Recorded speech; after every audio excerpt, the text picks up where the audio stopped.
네, 간밤 미국은 종목별로 섹터별로 어떤 장세를 보였는지 함께 체크해 보겠습니다. 일단 M7 기업들 상황부터 점검해 보시죠. 어제와는 사뭇 다른 분위기, 전체적으로 기술주의 반등이 거셌던 하루입니다. 하나씩 이슈 더 깊게 들어가 보시죠. 먼저 테슬라입니다. 테슬라 같은 경우에는 주기적으로 체크를 해줘야 하는 시장이 있죠. 바로 중국 시장입니다. 여기에서의 충전 인프라 확대가 지속되고 있다는 이야기가 나왔는데요. 테슬라 중국 지부 부사장이 웨이보에 한 가지 게시글을 게시했습니다. 중국 내 충전 네트워크 구축 현황을 공개했는데 본토에 2,500개 이상의 슈퍼차저 스테이션, 그러니까 충전소가 있다라는 사실을 소화하면서 오늘의 테슬라 전반적인 기술주의 상승세에 힘입어서 상승합니다. 0.49% 상승하면서 398달러 선 지나가고 있습니다. 다음으로는 마이크로소프트입니다. 엔스로픽과의 AI 통합을 발표했는데요. 자체 코파일럿 프로그램에 엔스로픽의 클로드 코워크를 전격적으로 통합하겠다라는 이슈 소화하면서 오늘은 강보합권을 지나갑니다. 0.11% 상승한 채 장세 유지하는 모습입니다. 다음으로 애플입니다. 애플을 둘러싸고는 월가의 우호적인 시선이 지속되고 있습니다. 베런스는 애플이 메모리 가격에 대한 급등 대비 선방한 실적이 나올 것이다라고 분석을 하고 있고, 번스타인 같은 경우에도 애플이 이번 시즌을 통해서 보급과 프리미엄 제품을 동시에 공략해 나가고 있다는 이슈 소화하고 있다는 점 체크하겠습니다. 마지막으로는 엔비디아입니다. 엔비디아는 AI 데이터 센터 스타트업이죠. N스케일에 투자한다라는 이슈를 소화했습니다. 데이터 센터를 개발하고 클라우드 컴퓨팅 서비스를 운영하고 있는 기업인데요. 앞으로 어떤 추가적인 소식이 들려올지 저희와 함께 팔로우 해보시면 좋을 것 같습니다. 오늘의 엔비디아는 2%대 상승불로 마감했습니다. 그럼 다음 장 통해서 히트맵도 열어보시죠. 오늘 앞서 언급드린 것처럼 기술주 위주의 상승이 참 눈부셨던 하루였습니다. 일단 조금 체크해 볼 만한 건 유가가 진정세를 탔다라는 점이겠죠. 트럼프 대통령이 전쟁이 거의 끝났다라는 발언에 힘입어서 증시가 일제히 반등하는 모습을 보여줬습니다. 그 안에서 기술주, 큰 기업 위주로, 빅테크 위주로의 상승이 두드러지는데요. 브로드컴 같은 경우 4%대 상승, 마이크론과 AMD도 나란히 올랐습니다. 5%대 상승불 켜냈다라는 점 체크하겠습니다.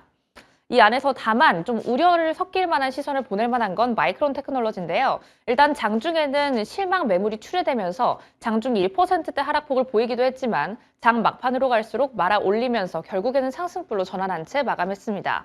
장중에는 하이닉스가 HBM4에 대한 단독 공급사로 선정되었다라는 소식을 소화하긴 했지만 그래도 상승불로 마감한 모습 확인하실 수가 있고요. 오른쪽에 있는 소프트웨어단은 오늘 다소 쉬어갑니다. 세일즈포스 같은 경우 자체 AI 호실적을 내놓았음에도 불구하고 1%대 하락불 켜내면서 마감했다라는 점 체크하실 수가 있습니다. 다음으로는 유가와 함께 움직였던 쪽 체크를 해보시죠. 광산주와 함께 항공주가 움직였는데요.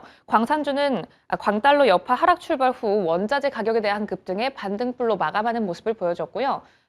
항공주 같은 경우도 유가에 대한 강세와 함께 항공권에 대한 가격 인상의 기대 속 하락분을 보였지만 장 막판으로 갈수록 말아 올리면서 마감했다는 점 체크하겠습니다. 개별적인 기업단 안에서는 제약바이오단을 오늘 주목하셔야겠습니다. 노보논 디스크와 함께 힘즈앤허스가 플랫폼을 통한 합의 소식이 나왔는데요. 이제부터 힘즈앤허스는 노보논 디스크의 위고비와 오젬픽에 대한 판매와 유통을 담당하게 됩니다. 노보논 디스크는 오늘 정규장 기준으로는 3%대 상승, 힘즈앤허스가 50% 가까운 폭등세 이뤄냈다는 점 체크하겠습니다. 그럼 다음 장 넘어가서 유가 타임라인 함께 체크해 보시죠.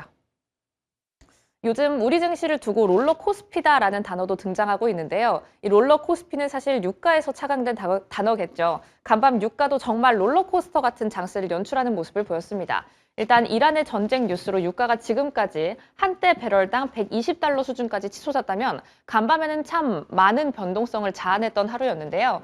일단 G7이 전략 빅추규를 공동적으로 방출할 수 있다라는 가능성에 대한 이슈를 소화하면서 유가가 하락분을 타기 시작했습니다. 조금 주목해볼 부분은 프랑스 장관이 아직 방출 결정은 하지 않았다라는 소식이 개별적으로 들려왔다는 점 체크하시면 좋을 것 같고요.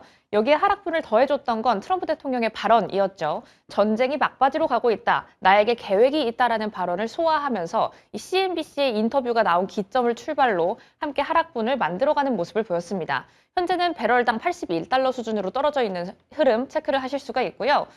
배럴당 가격 수준으로 한번 체크를 해보시죠. 전쟁 위기였던 120달러에 비해서 지금은 많이 내려와 있지만 AP통신에 따르면 그럼에도 불구하고 원래 유지하고 있던 가격인 70달러 대비 높은 수준임에는 틀림이 없다라는 점 함께 체크를 하고 넘어가셔야겠습니다. 간밤 브렌트유와 함께 WTI 가격 기준 함께 체크를 해보시면 좋을 것 같고요. 마지막으로 뉴욕 증시 상황 체크를 해보겠습니다. 역시나 유가와 함께 움직였는데요. 유가가 크게 상승하는 흐름을 보여주자 유가 공포에 1%대 하락했다면 장 막판으로 전체적으로 말아 올리면서 상승 마감하는 모습을 보였습니다.